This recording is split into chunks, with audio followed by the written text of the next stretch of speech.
nagdroga. Di ba? Wala nang drug test. Sinungaling ka na lang. No. Para sigurado, kahit 20 years kang patay ka sa impyerno naman ako, siguradong pupunta ka. Yun na lang ang bawi ko sa'yo. Sa impyerno. Tapos sa impyerno rin pala ako.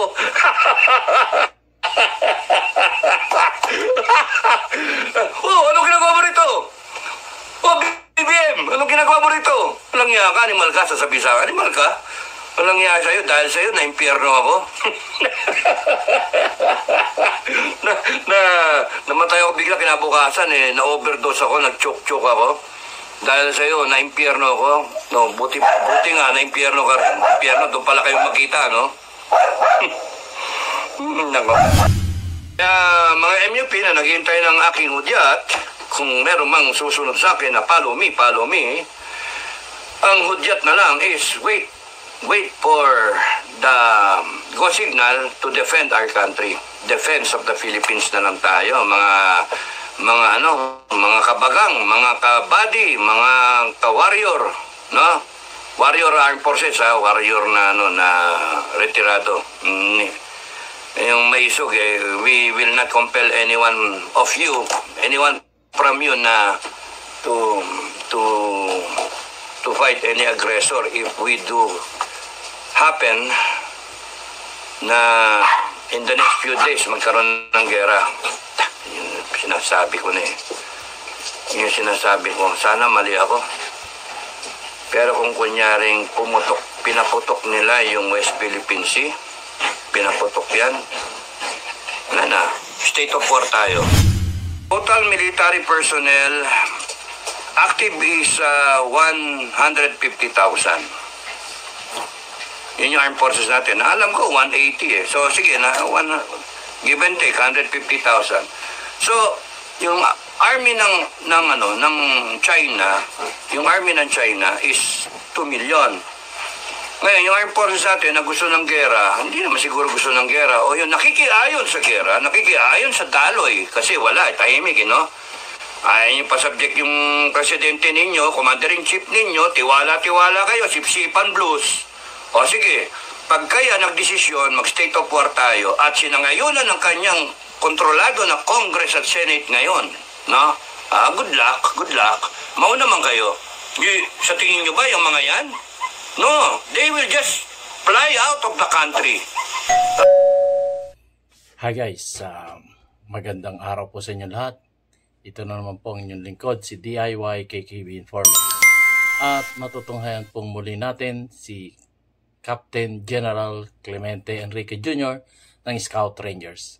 So dito mapapanood natin, matutunghayan natin kung ano ang mga gusto niyang matamasa ng bawat isang Pilipino na matutong dumepensa, ipagtanggol ang sarili at ang kanilang mga pamilya at pati na rin ang ating komunidad. Depensa para sa mga mananakop at manunupil na hindi naman Pilipino kung hindi taga-ibang bansa. So tunghayan po natin kung ano yung kanyang mga plano at tulong sa bawat isang mamayang Pilipino. So ito na po guys. At bago po ako magsapol, maraming salamat po sa aking mga viewers at lalong-lalo na sa aking mga subscribers na patuloy na sumusuporta sa ating YouTube channel DIY KKB Informant. Maraming salamat po sa inyo sa patuloy niyang pagsuporta sa akin. At malapit na tayo mag 10,000 na subscriber. So salamat po sa inyo lahat.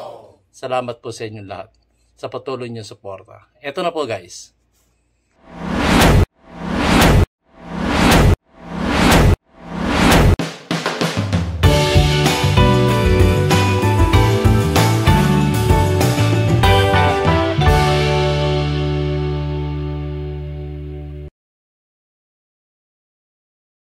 Live na ako.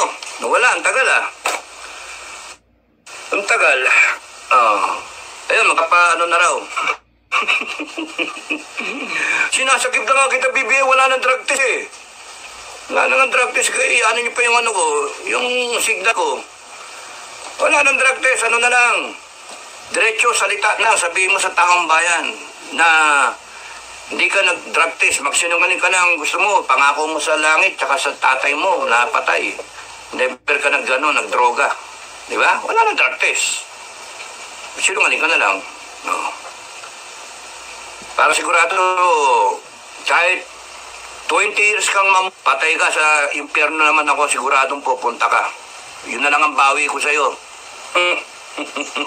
Sa impyerno. Tapos sa impyerno rin pala ako.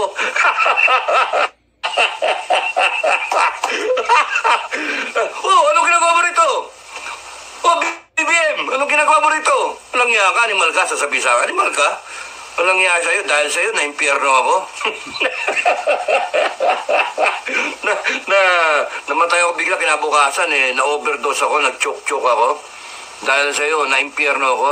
No, buti nga, na-impyerno ka rin. Impyerno, doon pala kayo magkita, no? Nako. Pinapasayaw ko lang kayo.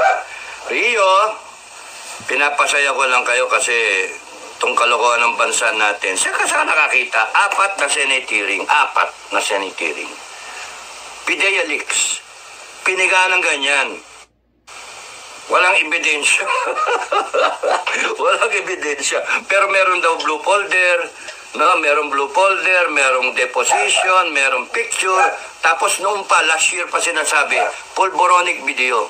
Puta, naknanto ko ayan, no? Baka siguro meron pang USB, no? May USB pa. So there was a lot of talk about this pulboron issue na ek-ek. And now Malacanang is celebrating because Senate will be on recess hanggang July 25. That's a long time. And in that time, from now, from tomorrow hanggang July 25, you can just imagine what the administration can do. Timing. Timing din yung administration. That's why, sad ako. Kaya mga MUP na naghihintay ng aking hudyat, kung meron mang susunod sa akin na follow me, ang hudyat na lang is wait for the go signal to defend our country. Defense of the Philippines na lang tayo, mga kabagang, mga kabady, mga ka-warrior, no? Warrior Armed Forces, warrior na na retirado. Yung maisog we will not compel anyone from you na to fight any aggressor if we do happen na in the next few days magkaroon ng gera. Yung sinasabi ko na yung sinasabi ko, sana mali ako.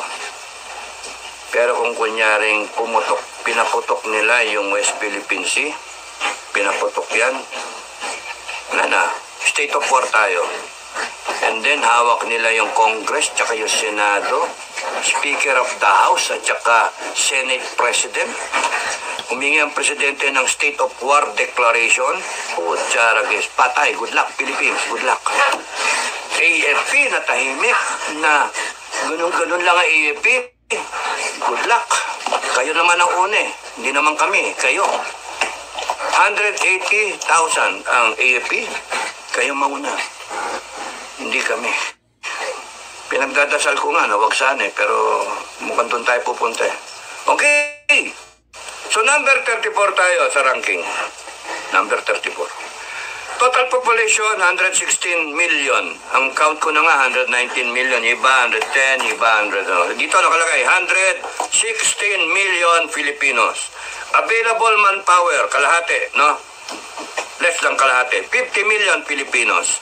43%. Number 14 tayo of 145 countries. Sa dami ng taong available. Malakas yun. 14 countries. 14 tayo from 145 countries. Total population, 13 out of 145. Bakit may say-say din yun? Kasi billion yung China tsaka yung yung India, and then yung Indonesia, Russia, US, panidaang million din yun, pero times 3, no? Mga ganon. And then pagdating sa atin, okay na rin tayo, 116 million. So, hindi na masama yun because yung kalahati ng population natin pwedeng lumaban, yung kalahati pwedeng sumuporta.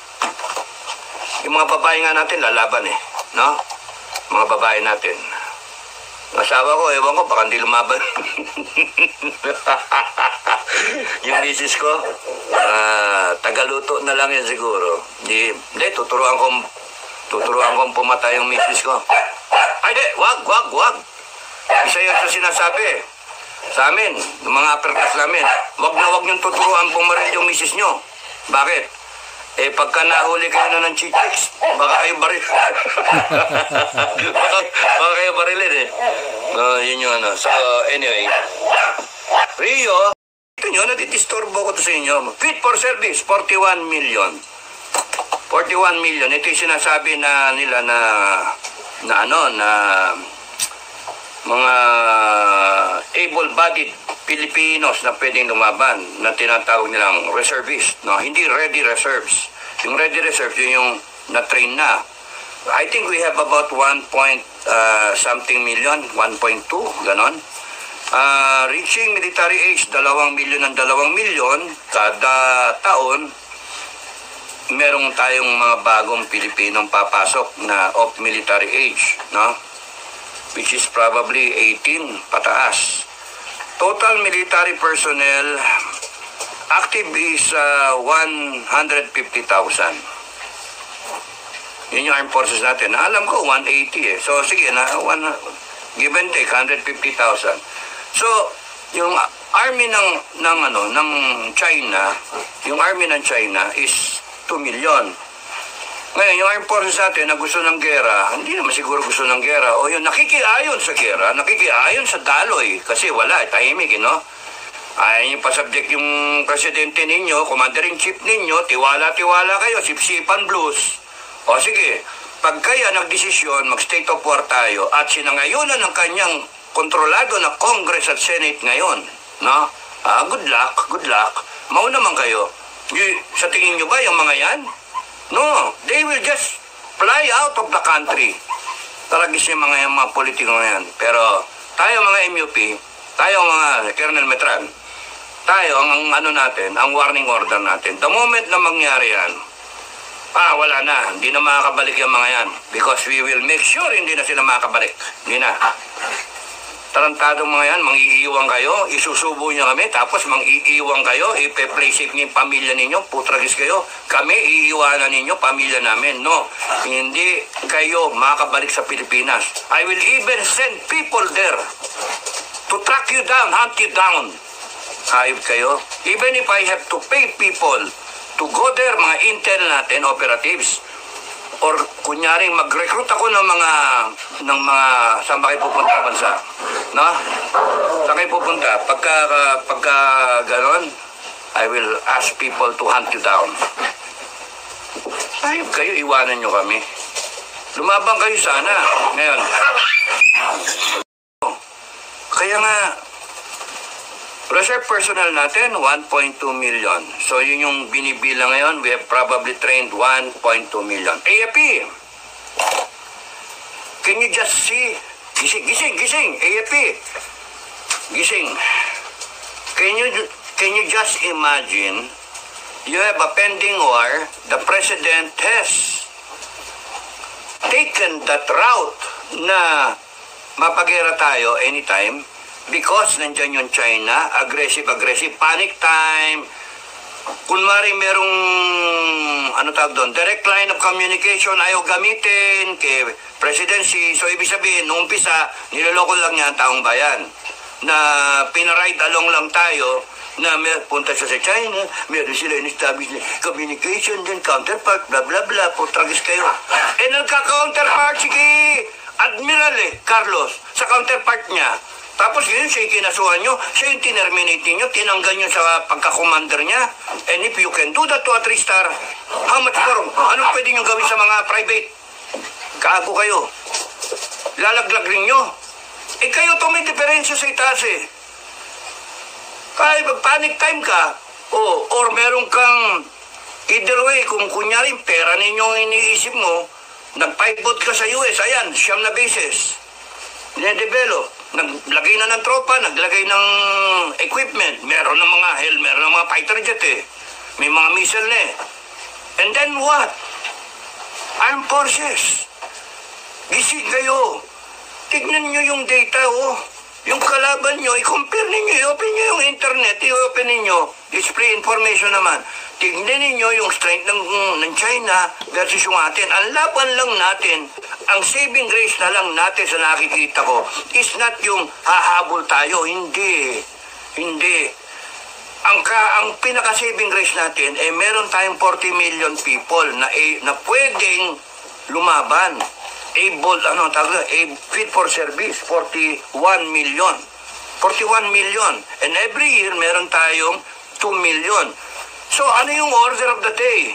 Kung kontrolado mo BBM yung Congress, no, tsaka yung Senate, automatic yan, ipasa nyo na yung bill ng ROTC, yung mandatory service. Ipasa nyo na. Number 2, magpasa kayo ng batas na ino-orderin yung armed forces at popondohan nyo. Na sinabi kong 1 trillion every year. Putya, you better find otherwise we do not for anything else. Magbabudget tayo ng 5.7 trillion. 1 trillion, ibuhos nyo sa armed forces ninyo natin. Parang di magmumukhang tanga yung armed forces natin, yung bansa natin. 1 trillion, 20% of our budget every year, ipasok nyo sa armed forces. Provide natin. Parang di magmumukhang tanga yung armed forces natin, yung bansa natin. 1 trillion, 20% of our budget every year, ipasok nyo sa armed forces. Provided that aside from military equipment na binibili natin para i-modernize, ginagawa natin yung backbone natin ng mga military industries natin. Para yung bala tayong gagawa, yung mga armas tayong gagawa, barko tayo, fighter tayo, lahat tayo. Thereby, it will generate mga trabaho para sa mga Pilipino. Di ba ganda para sa ekonomiya natin? Imbis na bibilin mo ng 1 billion, for example, 1 billion, ang puhunan 500 million. Yung 500 million, imbis na tumapon sa ibang bansa, sila makinabang, yung 500 million na yon, savings na natin. Or kahit magbayad tayo ng 800 million, yung 300 million, kasi 500 million yung puhunan ng whatever equipment yan, yung 300 million, binigay mo sa taong bayan diretso na nagtatrabaho. And then yung 200 million savings. So di ba ang ganda? You spend money, Congress, Senate, you allocate to the armed forces so that in so short a time, ma-develop natin yung defense industries natin, yung capability. Yung ginagawa nyo ngayon, hapyaw. Buhusan ninyo, gawa kayo. BBM, Senate, Congress, AFP, DND, the time is yesterday. Hindi pwede yung hapyaw-hapyaw. Buhusan nyo. Kung kinakailangan kayo mag-suspend ng putragis na mga project ninyo na ang magkikater lang sa boto ng mga politiko nating pulpul din, ayusin nyo na muna yung ating depensa. Panay tayo, Gigera kayo, hindi naman kayo handa. Anong gagawin nyo sa Pilipino? Ipapain ninyo. Anong gagawin ninyo? Ang mga kapagtaong bayan, yung anak ninyo, papadala sa gera? For love of country? Kalukuhan yun. For love of country. Saan ka nakakitang bansa? Mamahalin mo yung bansa ninyo. Mahalin natin ang Pilipinas. Pero yung bansa mo na minamahal, hindi ka mahal. Kasi patadala yung mga anak mo, papadala yung mga asawa ninyo, papagera, tapos yun, hindi man lang magkaroon ng training. Hindi man lang, walang ang baril eh. Walang gamit. We have 41 million and war is around the corner. It can happen tomorrow. It can happen in a few weeks, in a few days. It can happen within this year or next year. Basta war is imminent. And here we are sitting with our 1.2 million reserve personnel. And yung mga ibang Pilipina, 41 million, walang ginagawa. Hindi alam anong gagawin. Na yung kalaban natin is a standing reserve of 400 million. Nangyayama mga pusa. Ano ba naman yung kahit matrain mo natin? Kung matrain natin lahat ng 41 million. So, how you gonna do it? Problema nyo yung AFP. Sa amin kasi, on our own, wala ba kayong OPLAN? AFP, OPLAN. Operational plan, no? Di ba, gagawing OPLAN muna, OPLAN. Wala ba kayong plan na, kunyari, in the event of a declaration of war, footing, o state of war, automatic AFP ang bida. Bakit? AFP, di ba? Sige, bida kayo ngayon. Peace time, mga politiko, bida kayo hanggang gusto nyo. Pero, pagka nag-state of war, wala kayong magawa sa AFP. Wala ba nga AFP, meron pa kayong operational plan na that will automatically make yung mga congressmen, tsaka mga senator natin, yung may kanya-kanyang rango. Understand, iba nating congressmen, iba nating senator, may mga rango na, no? Mga lieutenant colonel yata, full colonel, mga ganun ba? But rango lang yun eh. Nasaan yung tao nila? Meron ba tayo? Ready ba tayo? Kasi if you have 12 senators na may papasok sa kanya na 250, ilan yun? 253 na congressmen, districts, no? I would like to call it congressional district, condis, no? Condis na army, no? O na reservist, condis, na yung structure ng government nyo, eto yung senador, eto yung congress, yung senator ang tumatayo na pinaka-head ng bawat kung ilang district yung hawak niya. AFP, you can do that now. Such that itong mga congressmen na sa kanya-kanyang district, they can coordinate with the mayors and barangays, no, governors in their area na may mga ranko rin, no? So structured na siya. You make the senators generals, for example, one-star generals, lahat sila, for becoming a senator. Dapat sila lumaban. Bakit? Magago sila sumubo sa atin Sila magde-declare ng state of war, i-approve nila, kunyari. Pag nagsabi ang presidente, i-approve nila, sige, state of war tayo. I don't know how it works sa atin. So, pagka ganon, bigyan ng ranko, AFP, bigyan nyo ng ranko yan, and you sorry na lang kung na tinawag kayo ng mga yan. Ewan ko kung susunod kayo. Okay lang. Okay lang. May baril naman kayo Sa amin nga sa armed forces nga Pagka ayaw nung sundan, binabaril yung opisyal Kaya doon mo makita kung makikisama sila. Kung meron silang leadership, hindi pwedeng, you are put into contempt. I am, diba? I am invoking my powers. Iko-contempt kita. Ano sasagot nyo? State of war. Tarantado, bang, patay. Next commander, patay na si senator Si senator general, patay na. Next. Si colonel congressman. AFP, kidding aside, if we have 24 senators, you have 24 na let's say, let's call it na groups, area commanders, whatever, 24. Wag 3-star, masyado hinayo pa kayo mga wala pang alam yung mga yan yun na magkaroon ng battlefield commission. Pagka magaling yung mga senator na yan, AFP, bida ngayon ng AFP. Wala kayong papaniwala dyan sa mga senator ninyong mga akala nyo, yabang, putragis yan. Tignan nyo kung makaamoy ng bala. Pagka napabakbak yan, kita mo, susubsub yun sa ilalim, parang ostrich. Sa lupa, nakalitaw pa yung puwet. Yabang yung mga yan sabak na sila, bigyan sila rangko. AFP, please.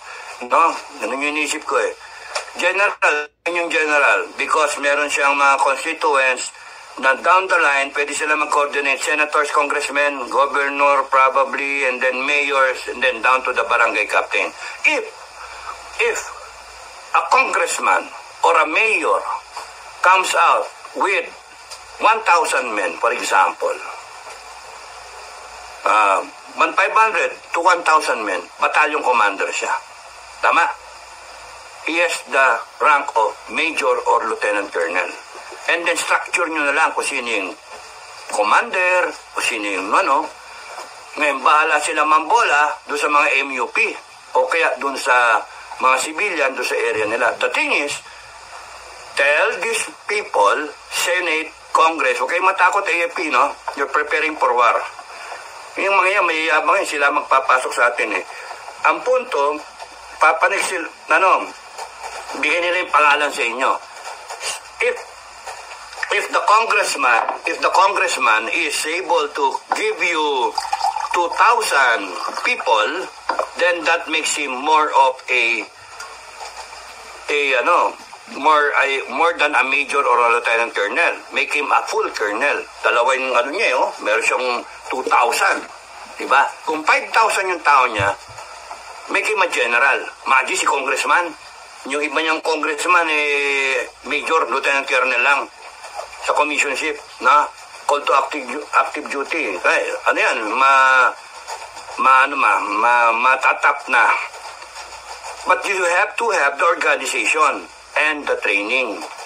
Subject these people to training. Ayun, makabawi man lang tayo. Gusto nyo kailangan, tawagin nyo kami. Sige, ako hindi ako mag-hesitate, sipahin ko sa mga putyan. No? Targetan ko yan, papahagin ko ng bala yan. Mga animal yung mga yan. 6% casualty authorized, di ba? Pagkakurap, uuluhin ko na. No, uuluhin ko na. Tatapang na mga yan, nakala mo kung sino mga putragas eh. Mga mga bangag sa power eh. Putrag yung mga yan.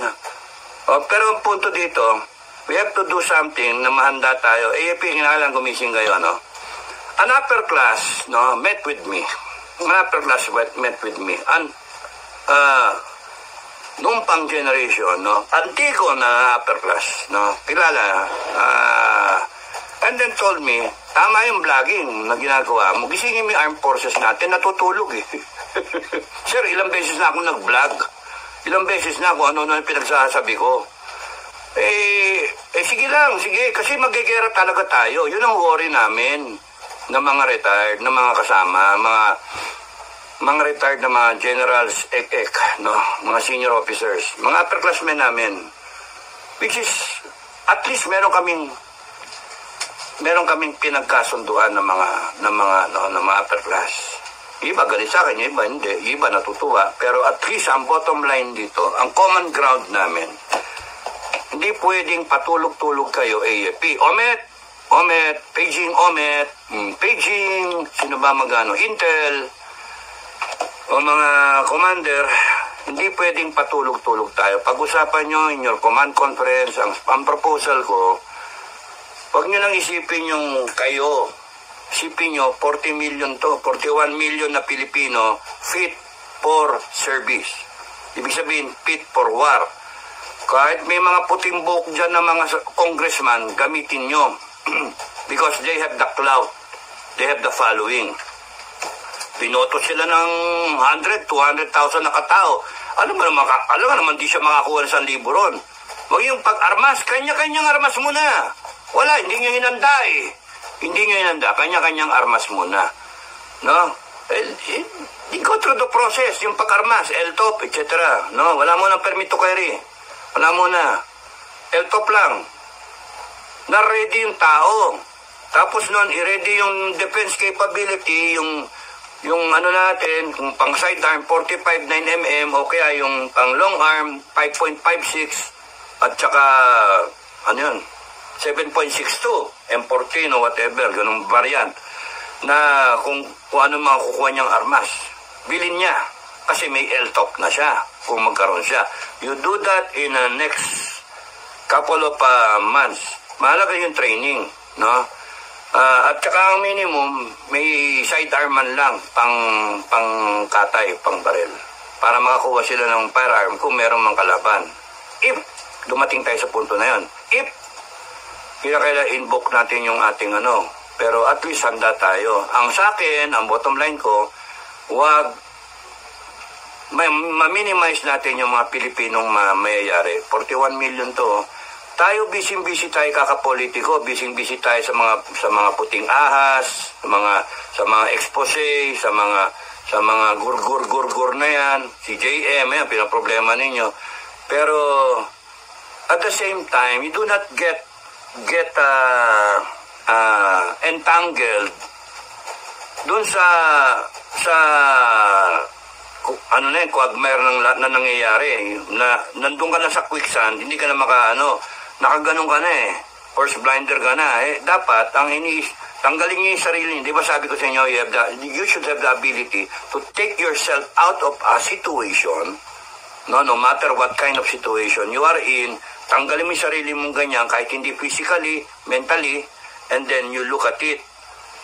While we are all experiencing itong political na nightmare natin, na BBM resign, BBM bangag,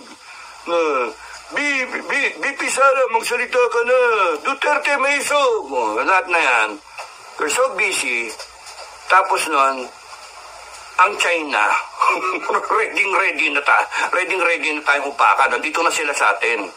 So, given all the symptoms and indicators, Armed Forces of the Philippines, huwag kayong patulog-tulog sa pansitan, please. Huwag na. Kailangan, Armed Forces, ang diskarte dito, ang dami. Isa pa lang yung sinasabi ko, isa pa lang. Kasi on our own, MUP, nag-organize na kami. No? Hindi kami magpapasupil. Kung hindi naman kami magpapa-under sa inyo, bakit? Sabihin nyo sa amin, lusob, din lulusob yung tropa. Hindi. Tarantado kayo. Gagawa kami ng sarili namin tropa, sarili naming organization, o club o whatever. Volunteer yung gusto mag-volunteer. Volunteer yung gusto mag-volunteer. No? Sabihin niyo yung pangalan kay General Metran. General na, promoted na. No? Lapanggera, promoted na. Hindi, talaga. Serious tong usapan na to. Basta, there should be a few good men in our country now who should be thinking of the survival of our country, our way of life, the survival of the Filipino people. Wow, kaya nga Pinoy Survivor So, sabi ko doon sa upper class, sige sir, gisingin niyo ang forces. Gising sila sa kay Bongbong gising sila Ang isang pwedeng gawin, Armed Forces, gamitin yung sarili, yung structure ng government at structure ng private sector. Yung private sector, yung meron diyang 5,000 empleyado. As it is, bigyan nyo na rango yung pinaka-presidente, CEO nila, staff nila, board of directors. Then you can train them how they are supposed to function pagka nagkaroon ng gera. Train them like a commander, yung presidente ng isang kumpanya. Bigyan nyo sila ng mga senaryo. That's how to do it mga pare ko. Bigyan sila ng senaryo and then magkaroon sila ng war games, Merong mag-aggressor from another company, Kahit kahoy-kahoy lang pa, ratatata, tayo nun, di ba ganon? Wala tayong baril-baril lang tayo sa ROTC, ganon sa CAT, ganon Ratatata, sa Ranger na, ganon lang kami, wala pang baril So, umpisa, wala pang baril. Ang punto is napipick up nila and then pwede nyo gamitin ngayon yung internet o meron sila sarili ng website o kaya whatever kung paano mag-group sila na encrypted. Tulungan nyo lang kung paano gagawin. The thing is, meron kang organization sa private sector at meron kang organization sa government sector. Yung private sector, yung gagawin yung reserve. Nitong reserve na to. Reserve 2, reserve 1. Yung government sector. Kayo nagpasok sa amin sa ganito government, kayo unang lumaban. President ang unang lalaban. Kung kakampi niya Armed Forces, mauubos kayo. Kaya sa tingin namin, mag-organize kami kasi alam namin, mauubos kayo. Pinayagan nyo pinayagan nyo yung bangag wala na drug test, wala na. Sabihin mo na lang, as God as my witness, stress ko ulit as God as my witness and my Father over his grave, I am telling everyone, all Filipinos, I am not engaged in drugs. I am not taking drugs and I have never taken drugs. O di, ayos, sige. Tatanggapin namin yun. Tatanggapin ka ba ng langit? Sinungaling ka. At niyo lang bawi namin, sigurado namin, pierno ka. Ayop kayo. Isubo mo kami sa gera, paano na yun tayo? So, seriously, no? Yung AFP, kung nandyan yung presidente, may cabinet member siya, yung cabinet niya, may sarili silang, sarili siya na organization, yun na. Built-in. And then, somebody from the armed forces, kay Marines yan, kay Army, kay Navy, whatever, you train them per MOS, kung ano yung specialization na gusto nyong makuha out of them. Kung ano yung magiging function nila. Para meron tayong synergy. Kung yung mga taga-DA o taga-customs o yung mga NBI, syempre. Mga taga-DA o taga-customs o yung mga NBI, syempre. Yan palusubin nyo, NBI, mga diparil na yan ngayon Di ba? Yung mga taga-kolekta lang, yung mga taga-COA, accounting, o di gawin yung whatever. Yung mga taga-DOH, sila yung doktor, di ba? Nurse. May ranko na sila, meron na organization, and then may venue kung saan sila na. Tama? Kasi pagka ganito ng ganito tayo, tira tayo ng tira, ang yayabang natin, spokesperson, salita, and then what? Gegera tayo, 41 million Filipinos, patay. Wala At least, kung bigyan nyo ng rango, sige, Senator, gawin nyo ng general. May control siya, general siya, may mga lieutenant colonel siya, battalion commander, o kaya brigade commander, pwedeng, kung kasi pagka naging brigade commander, excuse me, kung naging brigade commander, yung congressman, kasi mas marami siyang tao, kung 1,000 lang ang tao niya, major lang siya, lieutenant colonel. Tama? Kung nag-recruit siya ng marami, sinipag, gawin yung colonel, o kaya 1 star. Yung mapupunta sa kanya na kung senador, at may dalawa kunyari sa distrito, may hawak yung senator na 4-5 distrito, di ganun lahat. Di 2 star o 3 star tong senator. So ganun. Bigyan nyo yan, numero, allocation, and then training. Down the line, isang training lang na isang module na sinusundan ng lahat. Tingnan natin yung yabang ng mga yan. Mayabang na congressman, mayabang na senator, subject them to military training. Prepare for war ko Ugong-ugong kayong gera, padala kayo dito. Isa sa inyo, Congress tsaka Senate, June 25, maglalaps yung walang yung BFA na yan. Hindi kayo boboto. Ipoprolong nyo yan kasi yan ang gusto ng administration. Nandiyan yung Amerikano, nandiyan yung alliances natin. Putragis kayo. Kayo ang unang lumaban. Hayop kayo. Kayo yung unang lumaban. Bigyan, AFP, bigyan nyo na ranko yung mga hinayupak na yan. At kung sino yung mga loyal sa inyo, yung loyal, magkaalaman tayo. Yan ang isama ninyo sa kanila. At AFP, you command them kung anong sektor, kung saan kayo. Kasi kunyari, in-invade yung Cagayan Valley. Hindi, sinundo tayo dito sa ilalim. Dito pumasok sa Bicol. Hindi naman natin napapatrolyan tong yung Eastern Seaboard natin Hindi na napapatrolyan yan Hanggang doon sa may, Benham Rice, sa Philippine Rice. Wala naman. Nakakapasok sila hanggang Dait hanggang dito sa Mindanao, nakakapasok sila So, kanya-kanya silang sektor. Pagka doon inikutan tayo at doon binira tayo. Gusto nyo mamatay talaga yan? Gusto nyo mamatay lahat yan? Yung congressman, senator? I-assign nyo sila sa kampo. Camp defense. Babanatan ka agad ng China ng ng warhead Kahit TNT lang. Upakan niya yan. Patay si congressman. Naku, nakabawi. Hindi ko naabutan. Mamatay ng mga yan. Si senator, patay. Yung pinakawalang yung senator dyan, i-assign nyo sa pinakadelegadong trabaho. AFP, you can do that. You are authorized to do that. Because in a time of war, in a time of war footing, sino masunod? Commander-in-Chief, down the line, AFP. Rangkuhan nyo, bigyan nyo rangko. Mga rangko niyan, 1 star. Utusan ng 4 star. Omet, utusan mo. Utusan mo. Mga commanding general, mga 3 star, utusan nyo yung mga yan. Ang gagaling nila, ang tatapang nila. Pang gera-gera na yan. Pinapasok siguro tayo ng troll. Tingnan ko lang sandali ang mga troll. Haba na ng tindahan natin, Ellen, magandang gabi. Ellen Ratz, no? So, yun po, question and answer na siya. So, yun po, parang yun nga ang sinasabi ni Sir Dado, ipinapasok tayo ng gera ng mga yan. Kaya naman, sila nagbubuo ng organization para maipagtanggol natin ang ating mga sarili-sarili at ang ating mga komunidad at ang ating mga pamilya. So, yun po ang kanilang balak ni Colonel General Metran, kasama tong si Captain General Clemente Enrique Jr.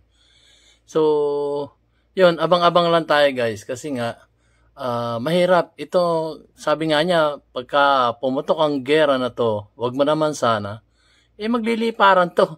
Mag-aalisan to sa bansa, yun ang isang posibilidad na pwede mangyari. Sabi nga niya, pagka nangyari yun, hindi na kayo makakabalik dito. Pagka ganyan na nangyari. So, kailangan bukas ang isipan natin, guys. Pansinin natin ang nangyayari sa ating palibot. Kagaya nitong mapagmasid na ating si Captain General Clemente Enrique Jr. na alam niya ang nangyayari sa ating palibot. Lalo na sa labas ng ating teritoryo. Nariyan na sila sa loob na nga ng teritoryo natin. So, wag naman sana mangyari. So, dasal-dasal tayo sa ating Panginoon Diyos na may likha ng langit at lupa at ng buong isang katauhan. So, dasal-dasal po tayo, guys. So, maraming salamat po sa inyong panonood na aking mumunting YouTube channel, DIY KKB Informative. Maraming salamat po. God bless Filipinos. God bless each and every one of us. Maraming salamat po. See you on my next vlog. Like and share na po kayo. Thank you. Pagpalain tayo ng Diyos amang makapangyarihan sa lahat.